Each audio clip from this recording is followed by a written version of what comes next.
హరి ఓం. అందరికీ నమస్కారం.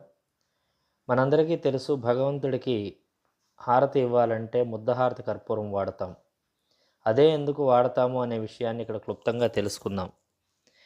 దేవుడికి హారతి ఇవ్వటం లేదా నీరాజనం ఇవ్వటం అంటాం. నీరాజనం అంటే అనేక కళ్యాణ గుణములు కలిగిన భగవంతుని బింబాన్ని అంటే విగ్రహాన్ని ప్రకాశవంతమైనటువంటి అగ్ని చేత దృష్టి దోషములు తొలగింపజేసి శుద్ధి చేసే ప్రక్రియ. అలాంటి ప్రక్రియలో ముద్దహారతి కర్పూరం ఎందుకు వాడతారు అంటే అది పంచభూతముల యొక్క తత్వములను కలిగి ఉంటుంది.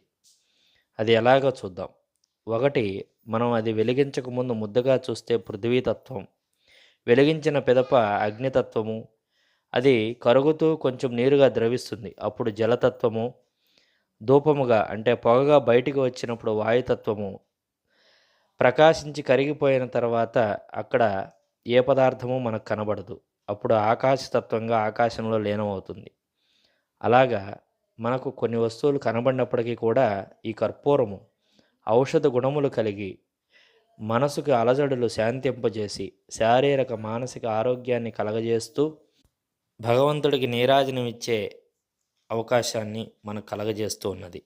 అటువంటి ఔషధ గుణములు కలిగిన కర్పూరాన్ని మహర్షులు మనకు లోకానికి అందించారు.